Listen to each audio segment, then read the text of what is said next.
बोलो। गुरुजी, मेरा प्रश्न ये था कि सब कहते हैं कि सब फसाद का जड़ है मन, तो हम अपने मन को काबू में कैसे करें? मंदारी बंदर को कैसे काबू में करता है? वो तो मार के करता है, डांट के करता है। ऐसी आप भी अपने मन को मार के डांट के, रे मन तू सत्संग कर, छोड़ जगत की रीत, समझाओ ना अपने मन को, डांटो ना, थोड़ा मारो मन को। लोग कहते हैं ना हम तो मन को मार मार के जी रहे, कई बार मन को मारना भी पड़ता है जी। मंदारी बंदर को प्रैक्टिस कराता है, मारता भी है जी। आप भी मन को मारो।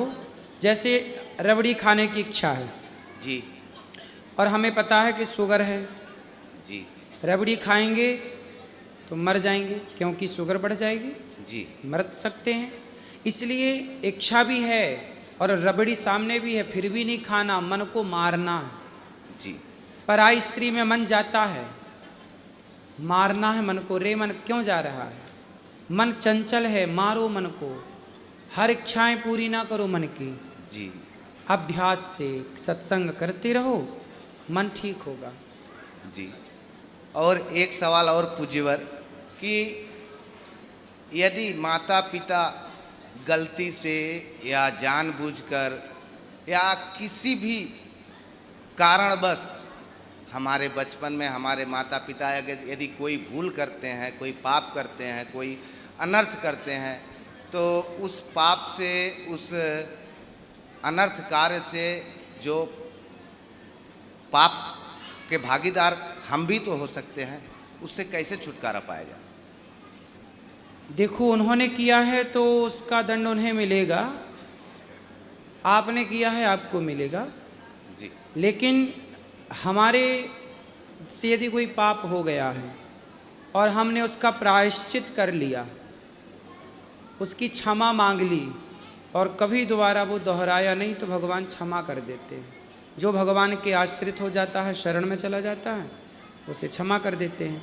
अब वो यदि चले गए पाप करके, वो नहीं कर पाए शरणागति या क्षमा नहीं मांग पाए, तो उनके पुत्रों को चाहिए कि वह अधिक से अधिक उनके नाम से पुण्य करें, ताकि जैसे दीपक जलाने से अंधकार मिटता है ना, ऐसे पुण्य करने से पाप मिट जाते हैं जी।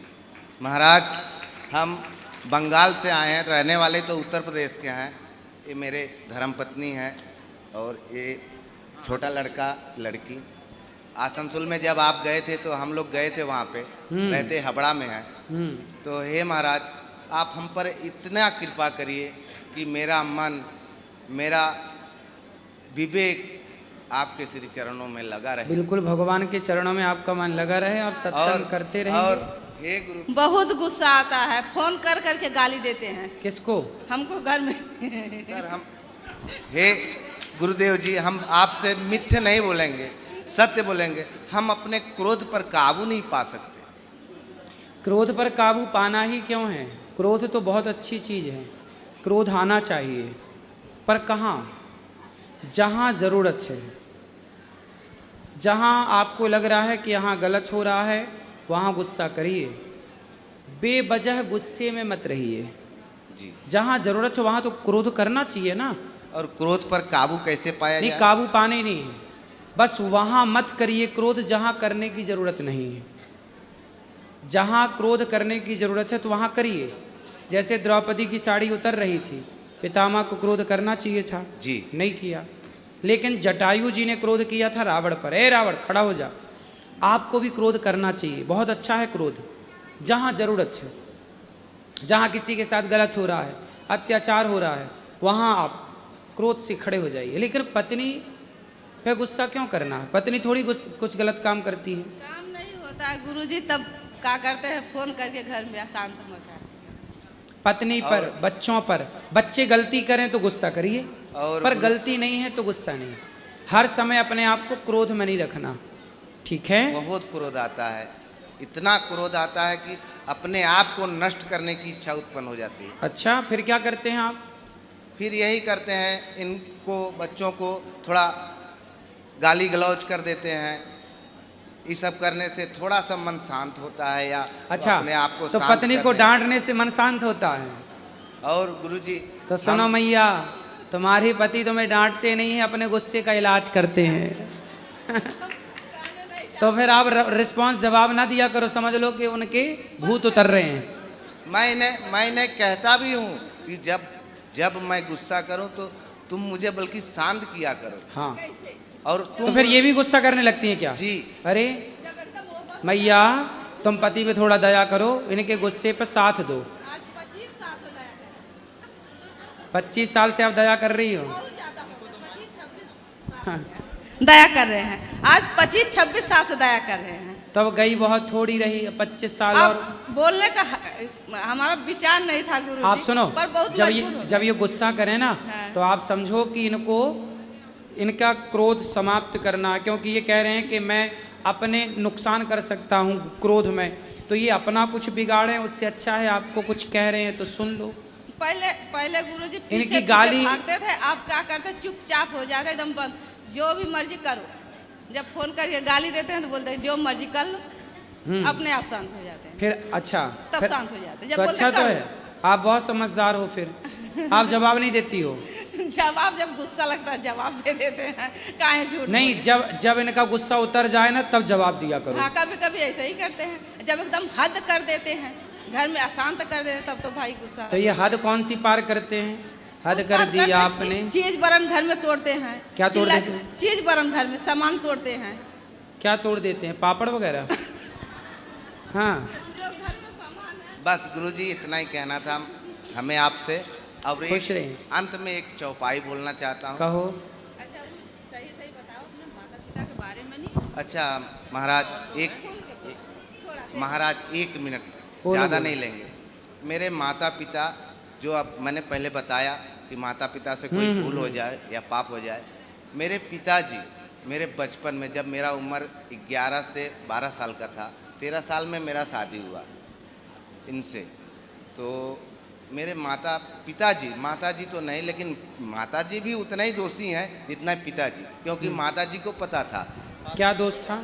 दोष यही था गुरुदेव कि मैंने बचपन में देखा है, उन्होंने क्या काम करते थे कि जैसे गौ मेला लगता था, बैल का मेला लगता था, वहाँ से कुछ गौ ले आके जैसे कि मुसलमानों के हाथों में बेच देना, मुसलमानों को दे देना, या मुसलमान के जरिए खरीद के उनको दे देना, तो ये सब तो पापी हुआ ना।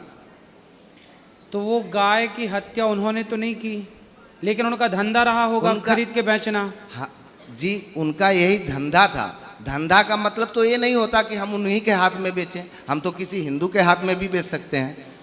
पर वो खरीदने वाला यदि कोई मुसलमान है या कोई हिंदू, तो वो सबको ही तो बेचते रहे होंगे, ये भी तो हो सकता है। लेकिन अगर जानबूझ के कि एक गाय कटने जा रही है, अच्छा, वो जानते थे कि कटने जा रही है। बिल्कुल, हाँ, फिर तो गलत है। तो उनका पाप आज कसाई भी के मेरा हाथ में पीछा देते नहीं थे। छोड़ा। हैं? कसाई के हाथ में देते थे। कसाई के हाथ में देते थे। हाँ। तो वो पाप आज भी मुझे पीछा कर रहा है, आज भी मुझे नहीं छोड़ रहा है। नहीं तो फिर आप ऐसा करो कि आप गौ माता की सेवा स्टार्ट करो। गौ माता की सेवा तो करते हैं, जहाँ रहते हैं गौशाला में जाते हैं, महीने में एक बार जितना मेरा सामर्थ्य होता है जाते हैं, गौ माता का सेवा करते हैं, खिलाते हैं। ठीक है, फिर अब जो है, अब जो से बदला नहीं जा सकता, आप पुण्य करिए। हाँ, बोलो। एक चौपाई बोलेंगे। बोलो। सुख का संवाद कभी दुख का कारण बन जाता है, मीठा और मधुर बोलने से तोता पिंजड़े में आता है, और अधिक जो मीठा होता है वह अपना नाश कराता है। देखो तो मीठे गन्ने को कोल्हू में पेरा जाता है। भाई ने मीठे वचन कहे तो क्रोध और चढ़ आया है, सबसे पहले हम बोल उठे इसलिए चोर ठहराया है। अच्छा अपराधी हम ही सही, हम ही ने जहर निचोड़ा है, जो करना है सो करे आप, शिव धनुष हम ही ने तोड़ा। वाह, सुंदर।